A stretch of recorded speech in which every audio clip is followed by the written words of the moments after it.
hermanos, es el estado intermedio o el estado de los muertos. ¿A qué se le llama? Y este es un tema extraño, un tema también del que la mayoría de personas no quisieran hablar, pero es uno de los temas que la mayoría de nosotros, por no decirlo todos, vamos a tener que enfrentar en algún momento. O sea, que no lo querramos hablar es otra cosa, que lo tengamos que enfrentar es una realidad innegable. La mayoría de personas no tienen las ideas correctas acerca de la muerte o el estado de los muertos, y el tema en sí, el estado intermedio, es un poco extraño porque casi nunca se estudia. Hay ideas que hoy queremos derrumbar, ideas que son falsas, y queremos derrumbar y queremos establecer las ideas correctas acerca del estado de los muertos. Realmente, ¿qué es el estado intermedio? Este tema lo que pretende, hermano, antes de ir a la definición o antes de ir a lo que la Biblia dice, lo que pretende es que usted pueda tener las bases suficientes. Usted pueda tener el criterio claro, las bases suficientes para responder a todos los mitos que se escuchan. Hoy usted va a saber la respuesta en cuanto a la reencarnación. Hoy usted también se va a dar cuenta que no hay espíritus chocarreros o chucarreros, a ver cómo les llaman, pero que andan como por ahí los espíritus y que te van a llegar a asustar en la noche. Y que también este tema te va a responder otra cosa. Te va a responder ese vacío o esa creencia acerca de los espiritistas, es decir, invocar a los muertos. Son cosas que uno creyó, uno escuchó y pudiera no tener respuestas bíblicas sólidas. Pues eso intento hacer hoy, dar una respuesta bíblica sólida en cuanto al estado de los muertos. Cuando yo tenía 10 años de edad, en mi país estaba la guerra civil que existió en aquella época, y tenía un compañero también de clase. A las 2 de la tarde la ciudad fue atacada y comenzó una balacera, un ataque terrible. Mi amigo vivía cerca de la comandancia donde estaban los militares, así que fue atravesado por 3 balas, murió instantáneamente. Yo tenía únicamente 10 años de edad, estaba bastante pequeño, pero yo le debí un chocolate a él. ¿Cuándo me dijeron que se murió? Yo no tenía todas las respuestas, así que yo dije, este me lo va a venir a cobrar en la noche. No dormí por un mes. No dormí por un mes. Las ideas que yo tenía, pues había oído a mucha gente decir, esta es otra cosa que usted se va a dar cuenta que nada de eso es cierto, pero yo había escuchado decir, cuando alguien moría, los más adultos se ponían a platicar y decían, bueno, yo escuché unos ruidos ayer como a las 11. ¿Cómo a qué hora dicen que murió fulano? Como a las 11. Vino a avisarnos. ¿Ustedes han oído esas tonterías? Ok. Si usted lo ha oído, pues hoy este tema le va a enseñar algo interesante. Hemos creído cosas por el estilo, y como se las escuchábamos a nuestros abuelos y las escuchábamos a los más adultos, las llegamos como niños, las llegamos a creer. Y ese era el susto que yo tenía, que me iban a llegar a cobrar el chocolate que yo le debía a mi amigo. Pero esas ideas, hermanos, aunque algunos solo dicen, no, esas son creencias, pero esas ideas han sido también utilizadas por el enemigo para hacer creer al mortal todo lo equivocado en cuanto a la muerte. Hay en el estudio de la muerte, que en griego se llama Tana, la muerte, y logía, el estudio, tanatología, se llama el estudio de la muerte. Eso incluye el estudio de cómo muere una persona, en balística, cómo muere esa persona. También hay diferentes clases, pero yo solo menciono esta. Y está el estudio de la muerte en cuanto a lo que la Biblia enseña. Así que espero que hoy ponga atención, porque jamás le van a llegar a jalar los pies los que ya murieron. No le tengan miedo a los que se murieron, ténganle miedo a los vivos. Aleluya. Usted tiene que saber, no le tengan miedo más a los muertos, ténganle miedo a los vivos. Los vivos son pícaros. Ahora, ¿qué es el estado intermedio? todos tenemos vida física, pero llegará el momento, si Cristo no viene antes que ese evento nos llegue a nosotros, hermano, donde tendremos que ir al sepulcro, donde tendremos que enfrentar la muerte. Y esa es la separación entonces del alma, del espíritu, el alma con el cuerpo. A eso se le llama muerte. La Biblia no solamente nos habla de la muerte, pero también nos habla de la resurrección. La Biblia dice que la muerte es la herencia del pecado. Es algo que heredamos a causa del pecado y es una realidad, pero también nos habla de la resurrección. Ese estado entre la muerte y la resurrección, a ese se le llama el estado intermedio. Ese momento que se está esperando que suceda. Aquellos hermanos que murieron hace 2000 años, los mártires que murieron hace 2000 años, ellos están esperando la resurrección. Ellos están en el estado intermedio. Otra cosa que usted hoy va a aprender es que no existe purgatorio.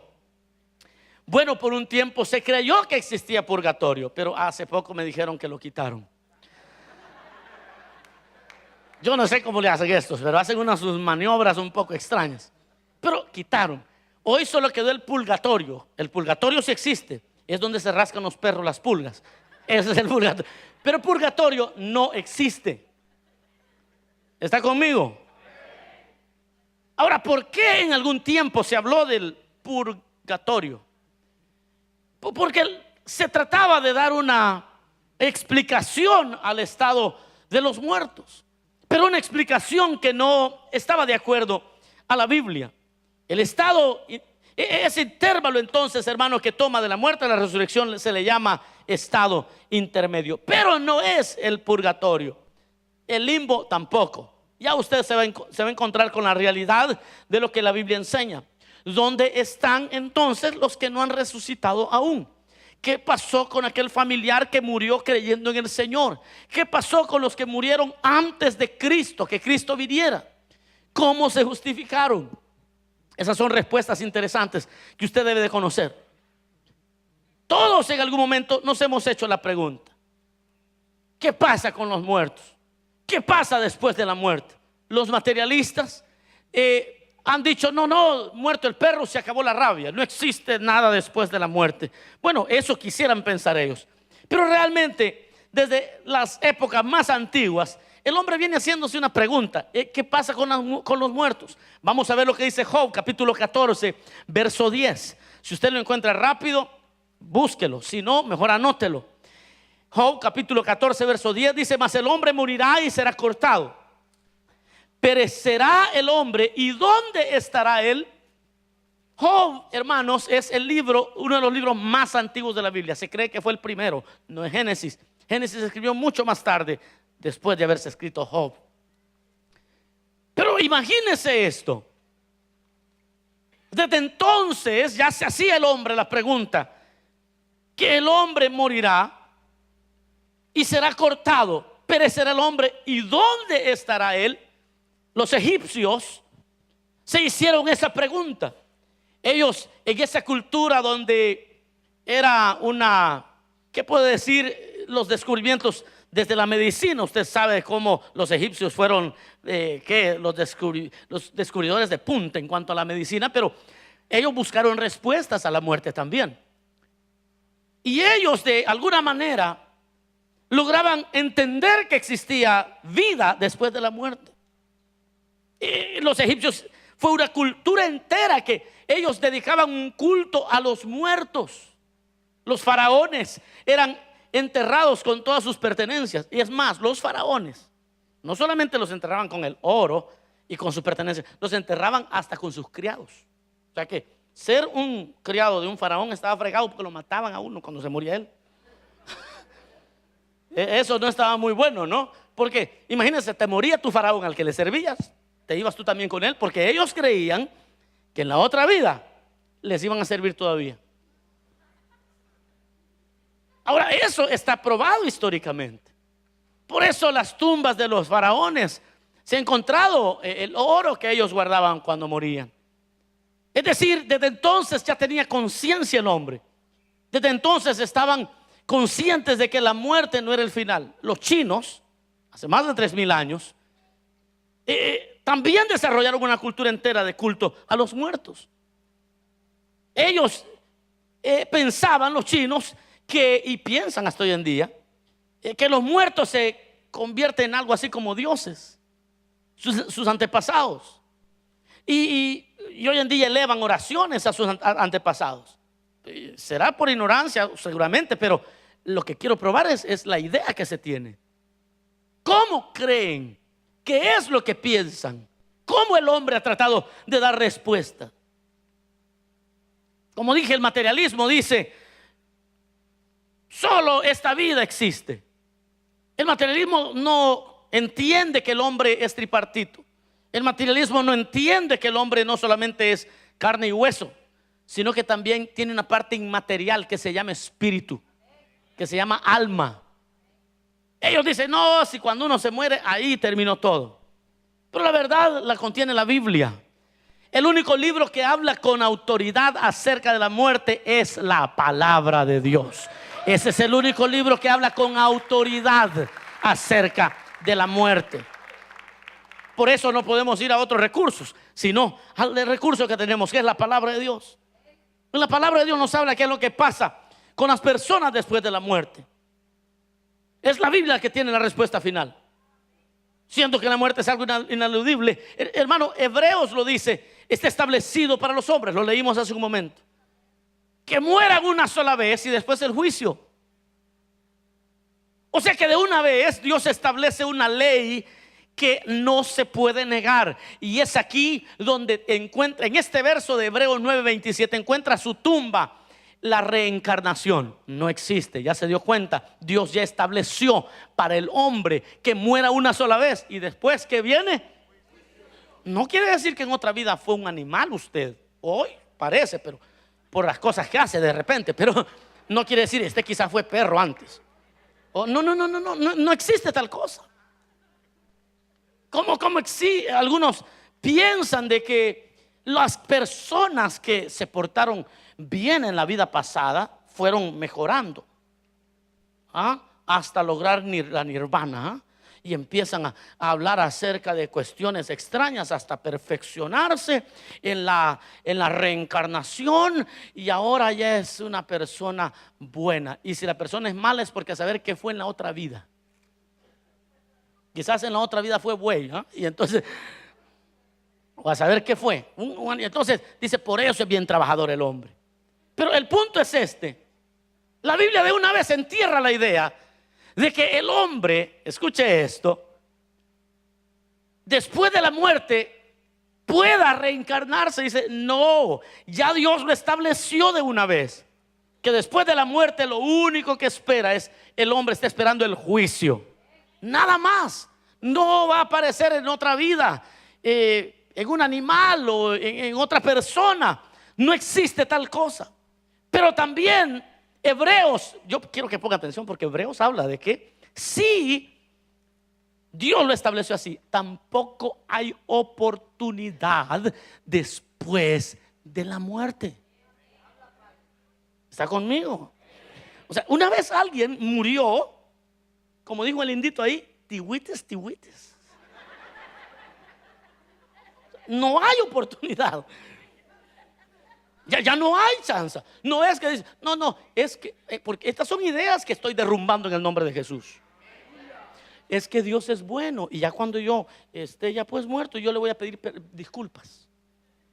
Y yo sé que como Él es bueno, entonces ya Él me va a ayudar. Y hasta dice: Chusito me va a ayudar. Y la gente tiene sus ideas. La Biblia no dice eso. La Biblia dice: once you're dead, there's only one thing that is waiting for you. ¿Y qué es? Judgment. Es juicio. That's it. No es otro chance. Es juicio. No existe tal purgatorio donde las almas después de muertos, si usted daba una buena plata aquí en la tierra, entonces eran sacadas. Y si usted hacía ciertas oraciones, entonces eran sacadas.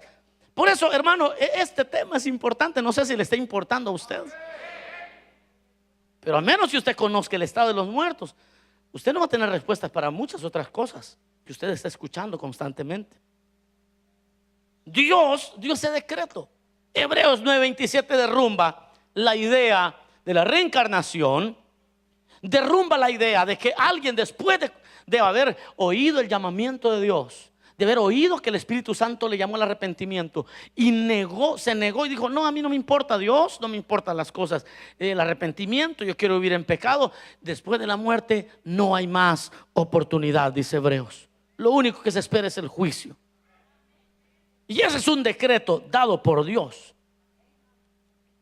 La Biblia también, hermanos, sostiene que la muerte no es el final de todo, es el final de la vida física. Pero la persona no deja de existir. Y eso, hermano, la idea esa existe desde antigüedad. Estoy hablando de, por lo menos estoy hablando de unos 4,000 años, 5,000 años. Y lo vamos a ver en la Biblia. Esta sí quiero que la lea. Job capítulo 19. Job capítulo 19. Ahí está esta respuesta que está maravillosa, porque usted debe ver cómo en ese tiempo se tenía ya la idea de que la muerte no es el final, que no es el todo, que el hombre tiene una parte inmaterial. Job capítulo 19, ¿lo tenemos todos? El verso 25 y verso 26 dice: yo sé que mi Redentor vive y al fin se levantará sobre el polvo, y después de deshecha está mi piel, en mi carne he de ver a Dios. Y dice: en mi carne he de ver a Dios. Pero imagínese Job, la conciencia que tenía. Él decía: yo sé que mi Redentor vive y al fin se levantará del polvo. Y él decía: y después de deshecha mi carne, después de deshecha está mi carne, y yo voy a ver a Dios. Yo lo voy a ver. Ya existía la conciencia de que la carne se deshacía, pero la persona continuaba existiendo. Se me va a deshacer mi carne, pero yo voy a ver a Dios. Yo seguiré existiendo. Mi carne se va a deshacer, pero yo sigo adelante. Job lo sabía. Ya existían respuestas, ya existía una conciencia.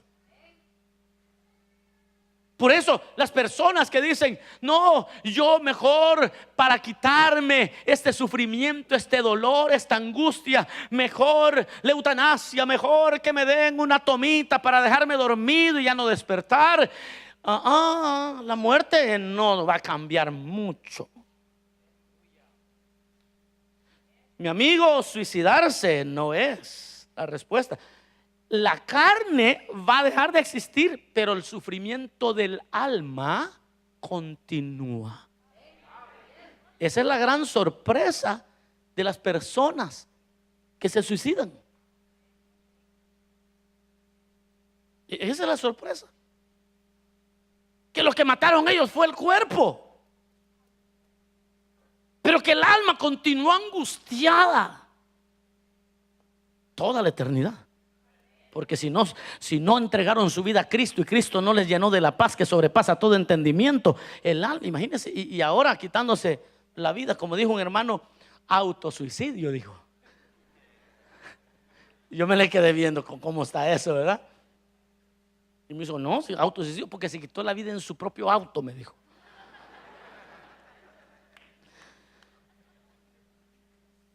Pero Job decía: la carne se me va a deshacer, pero yo he de ver a Dios. Yo sigo existiendo, yo sigo viviendo, porque el hombre no es solo el cuerpo físico. El hombre tiene la parte inmaterial. Y la muerte sencillamente es la separación de estos últimos dos, del alma y el espíritu, con el cuerpo. El alma y el espíritu deja el cuerpo, a eso se le llama muerte. Muerte entonces es separación. Por eso es que aquí hay un concepto interesante. Cuando Dios le dijo a Adán: Adán, mira, el día que peques, morirás. Para nosotros el concepto de la muerte, así como, y quizás para Adán también, bueno, pecó y no se murió. Y usted está en comunión con Dios y está honrando a Dios y peca Y se ve, nada me pasó. Y se toca, estoy vivo. No me pasó nada. Pero ya existió una separación. ¿Está conmigo? A esa separación se le llama muerte. En ese sentido es la separación del hombre con Dios. No hay más comunión. Eso sufrió Adán. Ahora, la muerte física solo fue la evidencia externa de la separación que el hombre tuvo con Dios. Pero ese no es mi tema hoy. Pero entonces eso es la muerte. En el Antiguo Testamento no existía, y aquí quiero que ponga mucha atención también, porque aquí se va a dar cuenta de un error terrible que algunas sectas sostienen.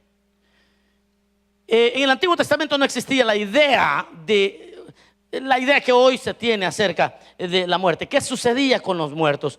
No existía. Sin embargo, ya habían nombres específicos para cada cosa.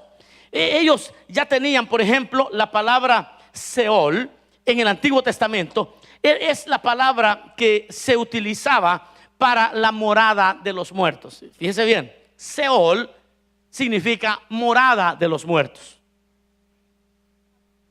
Morada de los muertos. Cuando un judío decía, como lo dijo David, has sacado mi alma del Seol. O cuando él dijo, yo ya descendía, ya era contados con los que descendían al Seol.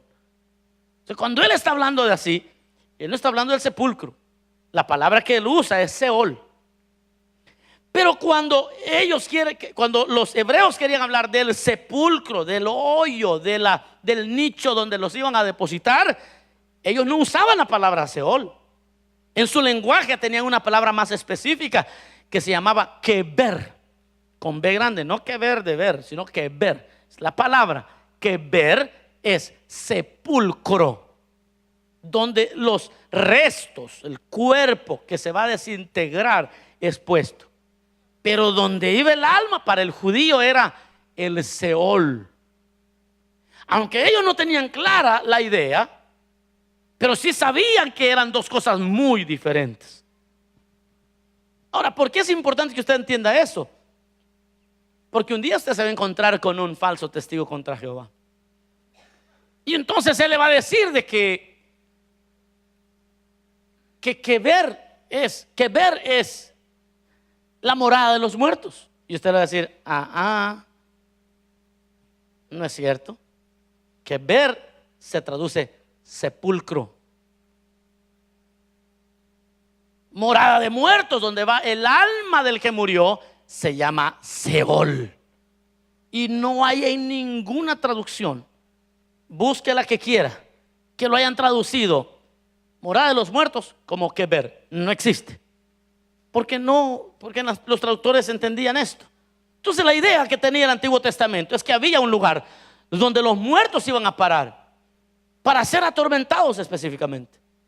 Ellos tenían esa idea. Ahora, el único que trajo ya la claridad en el tema fue Jesús.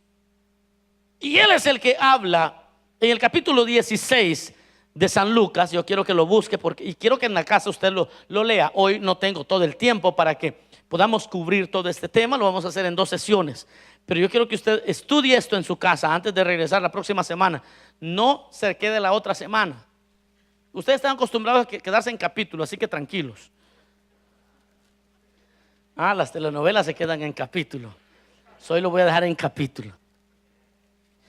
Ok, entonces dice San Lucas, es la primera vez que Cristo habla con autoridad y él dice, ok muchachos, ustedes han tenido una idea, los egipcios tuvieron una idea, los chinos han tenido ya su idea, pero yo les voy a decir exactamente de qué se trata. Yo les traigo ya la verdad. Yo soy el camino, la verdad y la vida. La verdad significa soy la esencia, es así como les voy a decir. Lucas 16, 19 dice la palabra del Señor: había un hombre rico que se vestía de púrpura y de lino fino y hacía cada día banquete con esplendidez. Había también un mendigo llamado Lázaro que estaba echado a la puerta de aquel, lleno de llagas y ansiaba saciarse de las migajas que caían de la mesa del rico. Y aún los perros venían y le lamían las llagas. Pero en esta porción, hermanos, si usted sigue leyendo, usted se va a dar cuenta de que este hombre rico y Lázaro, dice la Biblia, murieron, ambos murieron. Si sigue leyendo el capítulo 16 más adelante, va a encontrar que ambos murieron y fueron a un lugar de tormento.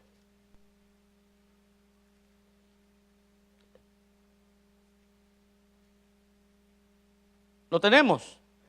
El que no lo tiene soy yo. Aguánteme un segundo. Entonces dice, aconteció que murieron. Murió el mendigo y fue llevado por los ángeles al seno de Abraham, y murió también el rico y fue sepultado. Ahora yo quiero que usted entienda que cuando tradujeron esto,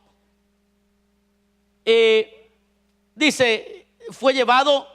¿A dónde fue llevado? Al seno de Abraham. ¿Qué palabra piensan ustedes que existió ahí? Al Seol.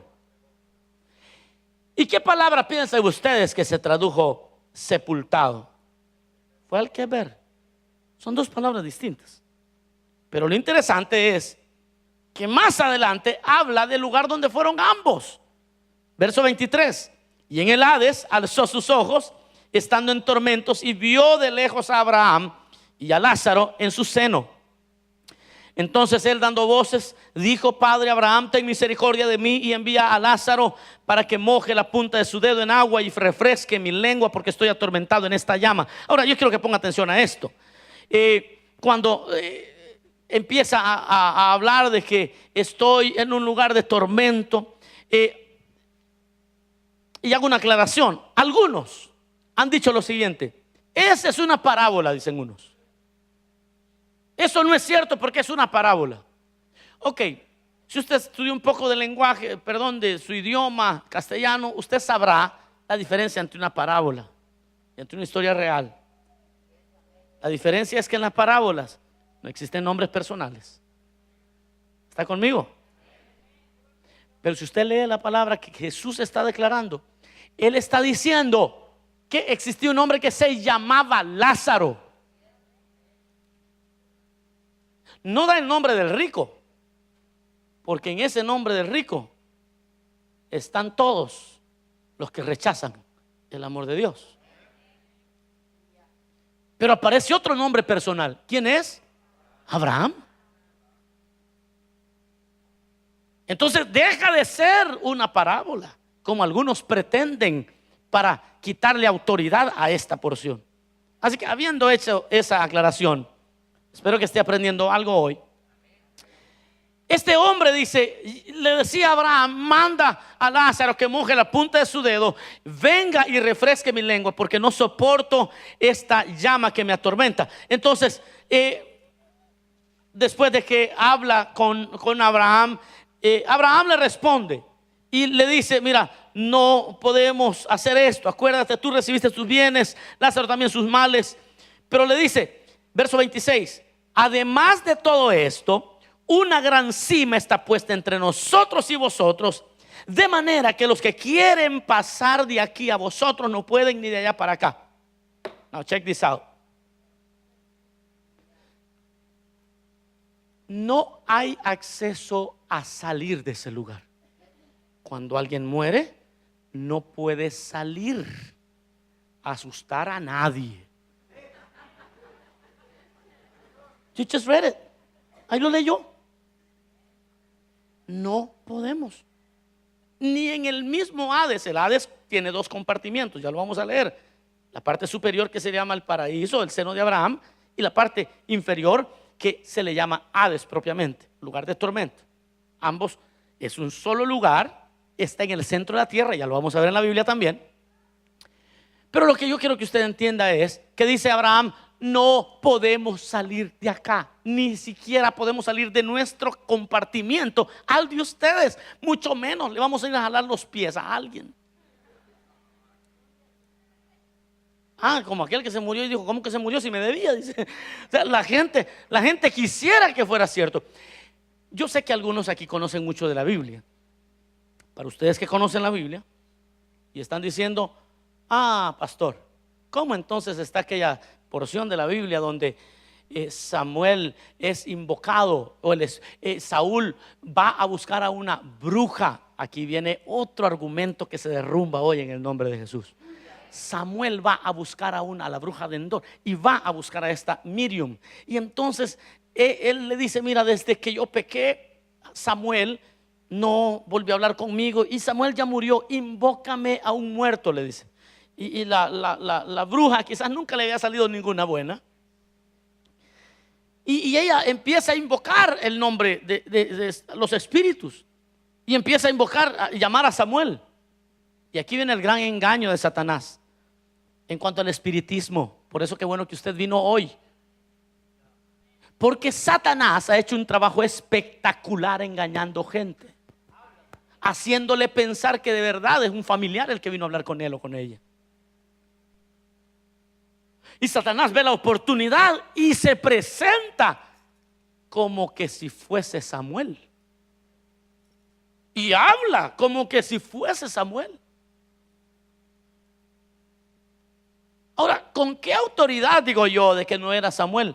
Porque en el tiempo antiguo la Biblia dice que es abominación consultar a los espíritus, y es abominación consultar a los muertos. Entonces, por ningún lado yo veo a Dios rompiendo su palabra, diciendo una cosa por un lado y por otro lado respondiendo a la invocación de una bruja.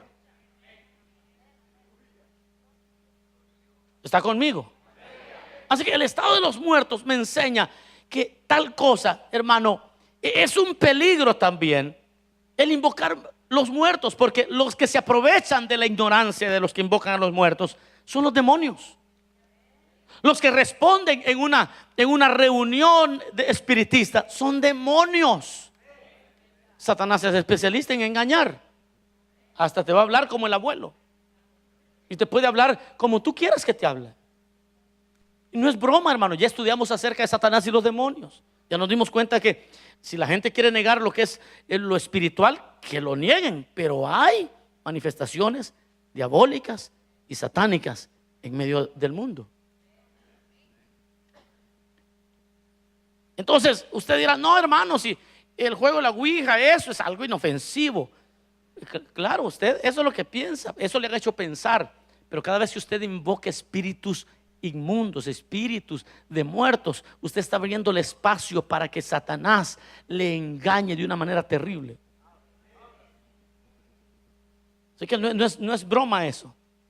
Pero allí lo vemos en la Biblia, que Abraham le dice: hay una cima, está puesta entre nosotros y vosotros, de manera que los que quieren pasar de aquí a vosotros no pueden, ni de allá pasar acá.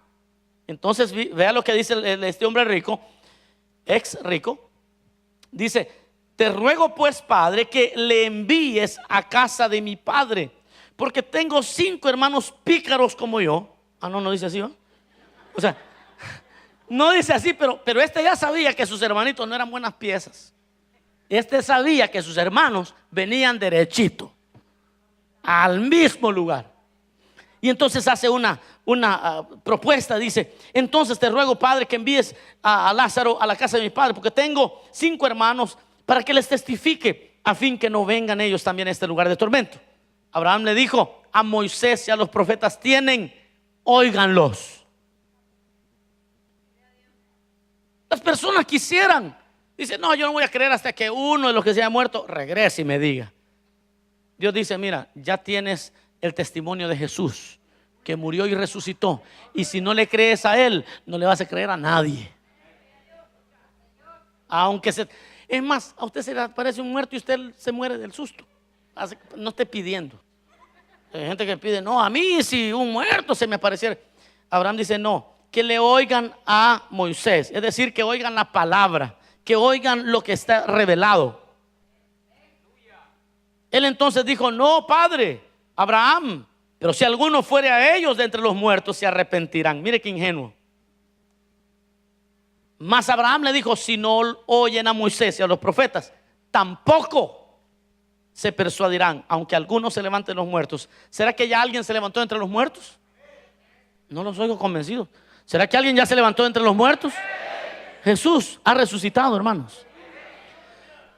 En Evidencias que exige un veredicto, de Josh McDowell, él hace esta propuesta. Dice: en cualquier corte de leyes, legalmente, si un abogado presenta a un testigo que haya presenciado, yo lo vi, le acusan a alguien de X crimen, y hay un testigo que dice: yo lo vi, con ese testigo basta. ¿Sabe qué dice la Biblia? Que a Jesús más de 500 personas lo vieron resucitado, que tuvieron contacto con él. Y Pablo en una reunión dice: ¿acaso no están aquí los que lo vieron resucitados? ¿Acaso no hay más de 500 de ustedes que lo vieron resucitado? O sea, el testimonio de 500 en una corte, que digan: yo lo vi resucitado, yo también, 500. Yo creo que ya pesa bastante. Pero la gente no cree. Tiene que ser por revelación de Dios. Tiene que Dios revelarse a las personas. Pero el punto que estamos tratando aquí ese es el estado de los muertos. Allá iban los muertos. Así es el lugar de los muertos. Así es como la Biblia describe para dónde van los muertos. No pueden salir, no pueden venir a asustar a nadie, no pueden responder a oraciones de nadie. Por eso nosotros no le oramos a los muertos. Nosotros no podemos orarle a: ay, me está cuidando desde el cielo. No pueden, dice la Biblia. El único que te cuida es el ángel de Jehová. El único que está contigo es el Señor. Él ha resucitado. Eso dice la Biblia. Yo sé que les estoy derrumbando el consuelo que así se inventaron los hombres. Y yo no quiero ser grosero, pero tiene que oír la verdad. ¿A quién prefieres que te cuide? ¿Tu abuelita o Jesucristo? Aunque quieras que tu abuelita no te cuida, ¿cómo? Dice allí que no puede salir. Allí dice, por eso era necesario este tema, mire, hermano. Para que la próxima vez que usted escuche cosas, ahorita sabrá cuántos hería en su corazoncito. Porque dicen: no, esta fue mi mamita que me anda cuidando. Sorry, esa no es la verdad. La verdad es el que te ha cuidado para mostrarte su misericordia, es Jesucristo.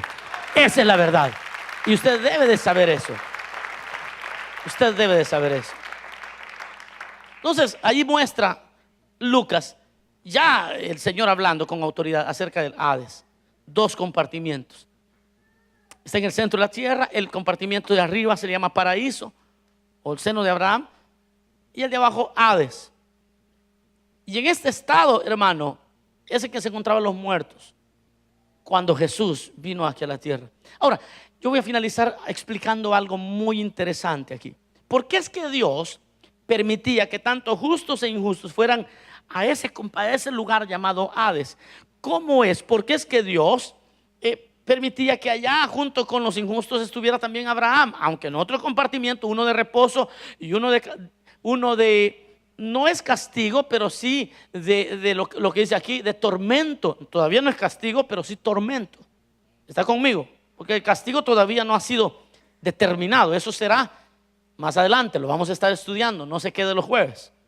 Pero el punto aquí es que ¿por qué es que estaban allí todos? ¿Por qué estaba Abraham ahí? ¿Por qué estaba Moisés? ¿Por qué estaba David? ¿Por qué estaba todos los hombres de la Biblia? Noé, todos los justos. Vamos a ver lo que dice la Biblia. Romanos capítulo 3, verso 25. Romanos 3, 25. Lo leo. A quien Dios puso como propiciación por medio de la fe en su sangre para manifestar su justicia a causa de haber pasado por alto en su paciencia los pecados pasados. Otra vez. A quien Dios puso como propiciación por medio de la fe en su sangre para manifestar su justicia a causa de haber pasado por alto en su paciencia los pecados pasados. Está hablando de Jesús. Cuando Él murió en la cruz del Calvario, se puso como propiciación para librarnos a nosotros. Pero dice, lo puso, pero los que murieron antes de ese sacrificio. Aquí es algo teológico, pero escuche por favor. Abraham, Moisés, todos ellos lo que tenían eran sacrificios de animales. Ellos tenían la fe en el sentido de que le creían a lo que Dios decía y Dios se los contó por justicia. Pero los sacrificios de los animales no podían justificarlos completamente. Era contado por justicia porque obedecían lo que la Biblia decía, lo que la palabra de Dios había dicho. Y Dios dice, en su misericordia, pasaba por alto, en su paciencia, los pecados de aquellos hombres. Entonces, ¿será que el sacrificio que ofreció Abel lo limpió totalmente? No, pero era obediencia. Y Dios dijo, voy a pasar por alto tus pecados por haber ofrecido ese cordero. Voy a pasar por alto tu pecado por haber ofrecido lo que yo exigía, pero que no había podido satisfacer el corazón de Dios, porque no era el sacrificio que Dios esperaba. Entonces el Hades era un sitio de espera, y hasta que Jesús va a la cruz, hermano, es donde se cumplieron todos los sacrificios que desde Abel se habían venido ofreciendo. Ahora Dios había pasado por alto, pero ahora el sacrificio de Jesús que se ofreció como propiciación por medio de la fe en su sangre, ahora llega para manifestar su justicia, y Él llega a justificar a los que creyeron en aquella sombra. Ojalá esté entendiendo usted aquella idea que se tuvo antes.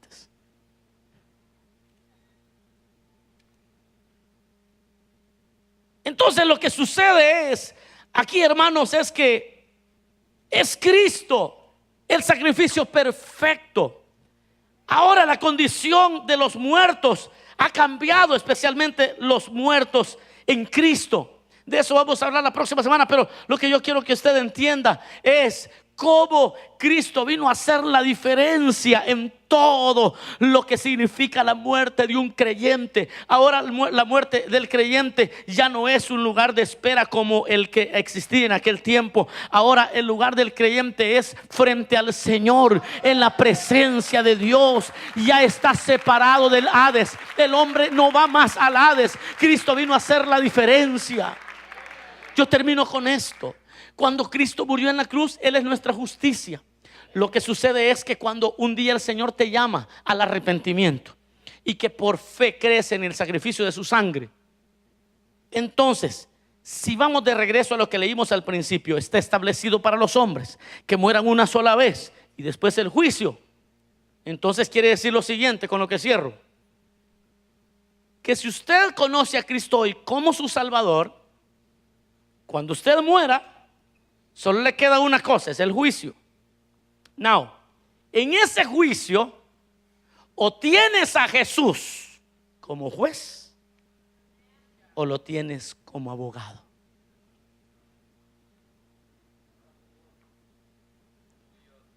Y cuando se decide eso, Dios dijo, te voy a dar la vida para que decidas eso. Te voy a dar la existencia para que tomes la decisión que quieres que yo sea para ti. Mueres sin mí, entonces vas a tener que enfrentarme como juez. Aceptas el sacrificio mío en la cruz y te rindes y te arrepientes de tus pecados. Yo te doy vida nueva, y cuando llegue el juicio final y te pares delante de Dios, entonces Él dice, van a llamar tu nombre, Manuel, y vas a pararte frente a Dios en aquella mirada que escudriña todas las cosas. una mirada de fuego, conoce toda tu vida, tus pecados van a estar expuestos totalmente, no existirá un solo secreto delante de Dios. Imagínese aquel Dios tan majestuoso que los ángeles tienen que cubrirse con sus alas el rostro cuando se paran frente a Dios, y ahí estarás tembloroso, pero ya no tendrás que temblar, porque si conociste a Cristo aquí, Él saldrá a decir yo lo cubro, yo soy su abogado, yo respondo por Él, bendito su nombre para siempre. Eso vino a ser el sacrificio de Cristo. Hermano, eso es el mensaje del Evangelio. El mensaje del Evangelio es, mira, hay gente que no se perdona ni ellos mismos. Hay creyentes que ya el Señor ya los perdonó, pero ellos se siguen castigando y castigando y castigando por sus errores. El Señor los perdonó totalmente, al punto que cuando se presenten delante de Dios ya no tendrán que tener temor ni al juicio ni a la muerte. El que creyó en el Señor enfrentará la muerte, ya no para juicio eterno, sino para una recompensa eterna. Eso dice el libro de Dios. Yo no quiero decirle a usted que usted cuando siendo creyente, usted para morirse usted va a decir que venga la muerte, aleluya, que venga. Créame, no estoy loco, yo no estoy diciendo que usted va a hacer eso, porque su carne siente y ni modo. Si yo le digo quién se quiere morir hoy, yo creo que el primero que sale corriendo soy yo. No creo que alguien aquí diga anóteme a mí, pastor, anóteme a mí. Yo pienso que no. Pero la verdad que la esperanza que Cristo nos vino a dar, si tendríamos que enfrentarla, sabemos que estamos en paz con Dios. Y confío que Cristo será mi abogado cuando yo me pare frente a Él. Eso es lo que ofrece el Evangelio. Ahora, como no les puedo contar el siguiente capítulo hoy, lo que falta es mucho mejor todavía. El otro jueves usted va a brincar de alegría cuando usted escuche qué es exactamente lo que Jesús hizo con los muertos, con tus familiares que murieron creyendo en Dios, con tus familiares que morirán. Pensemos en que todos los demás, nosotros no, pero pensemos que otros se van a morir, porque siempre es así, pensemos que alguien más. Pero cuando tengas que enterrar a un hijo, que Dios te libre, que Dios me libre, que Dios nos libre a todos. Amén. Pero si un día tendrías que enfrentar la realidad de todo hombre y enfrentar la muerte de tus padres, vas a tener tanta columna vertebral, tanta esperanza. Eso viene la otra semana, para darte cuenta exactamente por la palabra la esperanza de un creyente que muere en el Señor. No somos atrevidos ni abusivos diciendo yo no le temo a la muerte. No le tememos al juicio eterno ya. Esas son dos cosas muy diferentes. ¿Está conmigo? Usted la próxima vez que escucha a un creyente decir no, que yo no le temo a la muerte, venga, vamos a ver si se tira de este precipicio. No, dice, no me voy a morir. Si tiene miedo a la muerte, lo que no le tenemos más temor es al juicio eterno. Nunca más. Cerramos los ojos en esta vida y los abrimos delante del Cordero de Dios con alegría eterna. Por eso Pablo dijo: no sé qué hacer. Estar con ustedes me es provechoso por ustedes, pero quisiera mejor estar presente con el Señor. Vamos a cerrar nuestros ojos un momento. Gracias, Señor, por tu palabra.